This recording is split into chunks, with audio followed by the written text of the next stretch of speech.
Assalamualaikum warahmatullahi wabarakatuh. Selamat malam sahabat BMA dimanapun berada. Semoga hari ini masih tetap semangat buat belajar akuntansinya dan masih dalam keadaan sehat-sehat selalu. Oke. Nah, hari ini kita akan coba membahas tentang jurnal penyesuaian perusahaan dagang dengan menggunakan metode periodik. Jadi, kalau kemarin itu kita sudah membahas tentang neraca saldo. Nah, sekali ini kita akan coba melakukan yang namanya pencatatan jurnal penyesuaian. Baik, mari kita coba lakukan.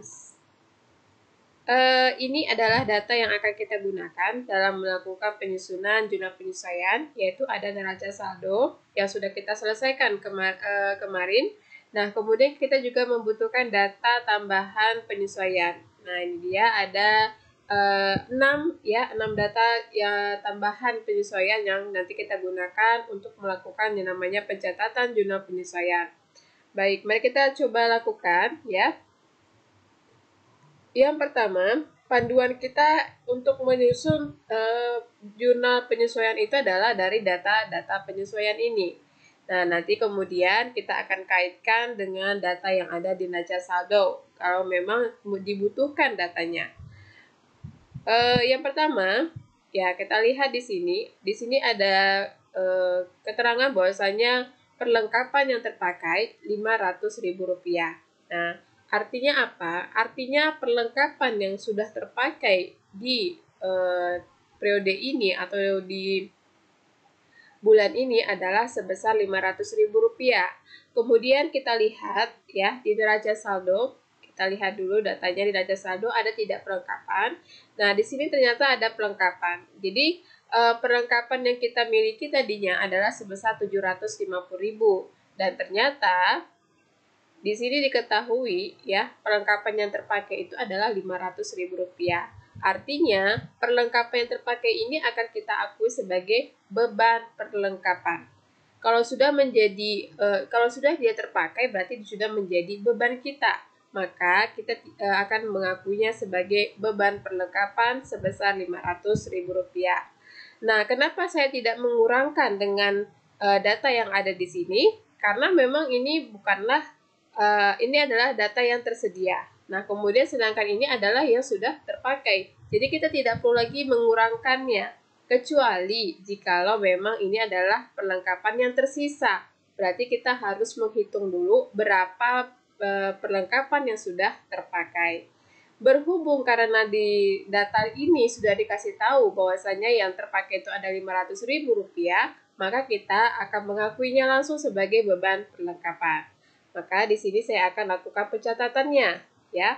Di sini saya akan buat beban perlengkapan di debit, kemudian kreditnya perlengkapan sebesar Rp500.000.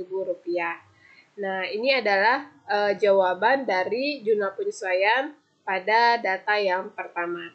Jangan lupa, untuk melakukan pencatatan, kita harus buat dulu tanggalnya. Kemudian melakukan keterangannya, yaitu berupa akun-akunnya. Nah, kemudian baru kita pindahkan nominal dari akun tersebut. Baik, kemudian kita akan lihat lagi yang kedua.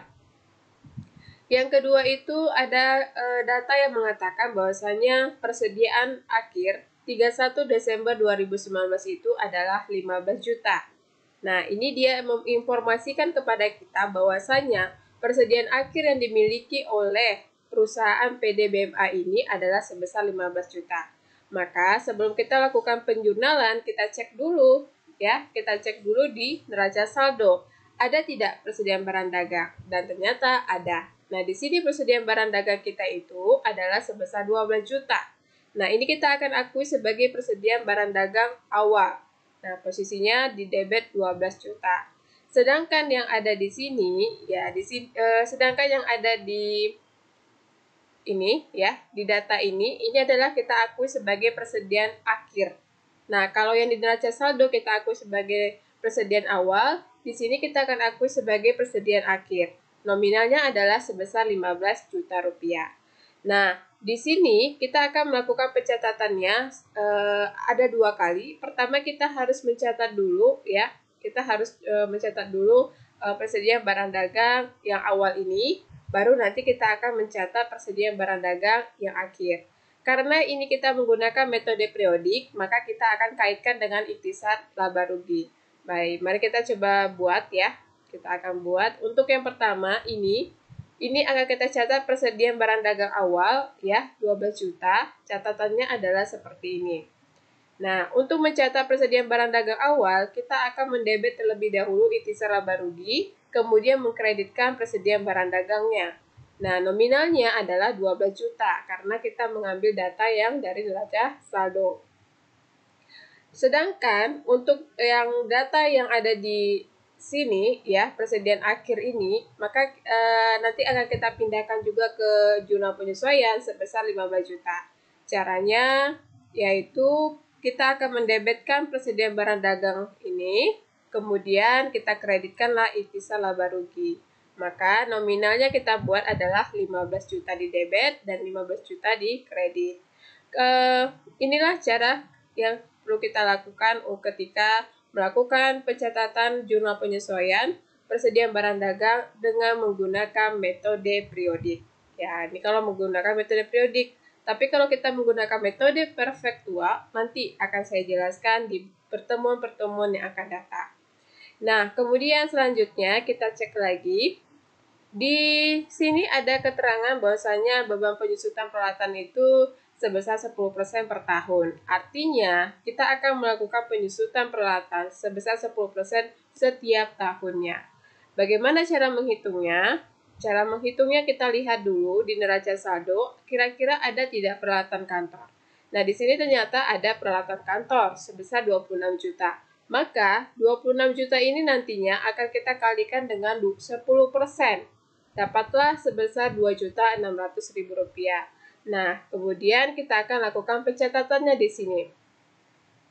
Ketika kita mau melakukan pencatatan terkait dengan penyusutan, maka kita akan debitkan beban penyusutan peralatan kantor, kemudian di kreditnya adalah akumulasi penyusutan peralatan kantor.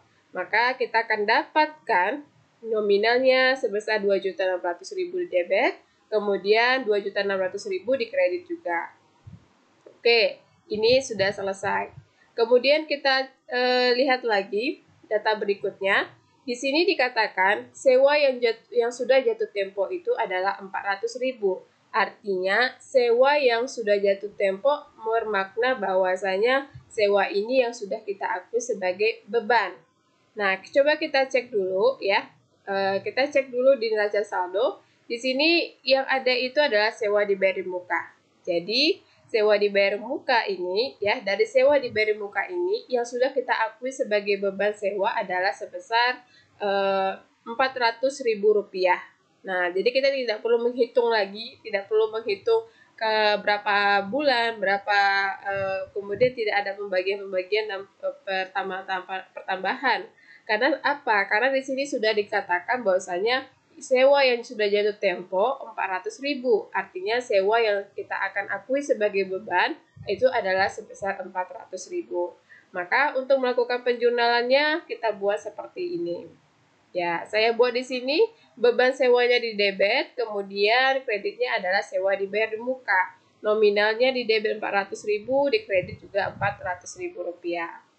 Oke, sekarang kita coba lihat lagi data berikutnya.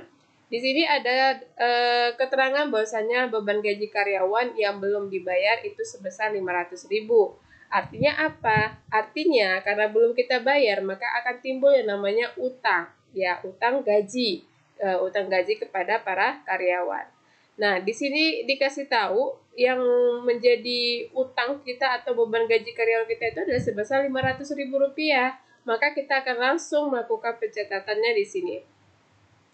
Jangan lupa tanggalnya, kemudian kita debit beban gaji karyawan, kemudian kita kreditlah utang gaji, nominalnya adalah masing-masing sebesar Rp500.000.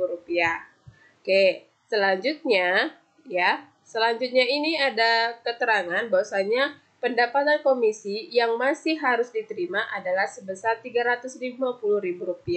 Artinya apa? Artinya kita sudah menyelesaikan suatu mungkin kita sudah melakukan penjualan suatu barang, kemudian seharusnya kita sudah mendapatkan komisi, tapi kita belum terima uangnya, maka nanti kita akan akui sebagai piutang di sini. Ya, karena belum diterima uangnya, maka kita akan diakui sebagai piutang. Contoh pencatatannya adalah seperti ini. Ya, piutang pendapatan, kemudian kreditnya adalah pendapatan komisi. Nah, maka nantinya nominalnya Rp350.000 ini akan kita lakukan pencatatan di debit dan juga di kredit. Oke, nah kalau misalnya ya, apabila data yang ada di data tambahan penyesuaian ini sudah habis, maka kita sudah selesai dinyatakan sudah selesai melakukan pencatatan jurnal penyesuaian. Nah, kalau seperti ini artinya ya ini adalah jawaban yang sudah kita lakukan. Nah, kemudian ketika kita sudah membuat catatannya masing-masing dari data yang sebelumnya itu, maka kita harus melakukan yang namanya penjumlahan terlebih dahulu. Penjumlahan antara kolom debit dan juga penjumlahan pada kolom kredit. Ketika jumlah antara debit dan kredit ini sama, ya, seperti ini sama, maka ini dapat dinyatakan sudah benar dan hasilnya juga sama. Nah, sahabat BMA dimanapun berada, beginilah cara kita melakukan pencatatan jurnal penyesuaian pada perusahaan metode periodik. Jadi bisa saya sampaikan bahwasanya untuk melakukan pencatatan jurnal penyesuaian ini pada perusahaan dagang itu bedanya hanya di persediaan barang dagang. Selebihnya kepada perusahaan jasa itu sama. Ya, prosedurnya tetap sama. Nah, kemudian bedanya antara metode periodik dengan metode perfektual jurnal penyesuaiannya itu terletak pada pencatatan yang ada di sini. Ya, nanti ini adalah pencatatan persediaan barang dagang untuk metode periodik. Sedangkan untuk metode perfektual nanti saya akan jelaskan di pertemuan-pertemuan yang akan datang setelah metode periodik ini selesai dulu. Baik, sahabat BMA dimanapun berada, saya rasa sudah cukup jelas ya penjelasan yang saya berikan terkait dengan jurnal penyesuaian. Intinya, kalau kita mau menyusun jurnal penyesuaian, maka kita harus memiliki dulu data-data data-data berupa neraca saldo, kemudian data berupa data penyesuaian tambahan seperti ini. Kalau sudah ada data-datanya, ya sudah lengkap, maka itu akan memudahkan kita dalam melakukan penyusunan jurnal penyesuaian. Baik sahabat BMA dimanapun berada, saya rasa untuk penjelasan mengenai tentang jurnal penyesuaian sudah cukup jelas dan sampai jumpa lagi untuk pertemuan berikutnya masih berkaitan dengan metode periodik pada perusahaan dagang. Dan jangan lupa tetap semangat untuk belajar akuntansinya ya. Assalamualaikum warahmatullahi wabarakatuh dan selamat malam.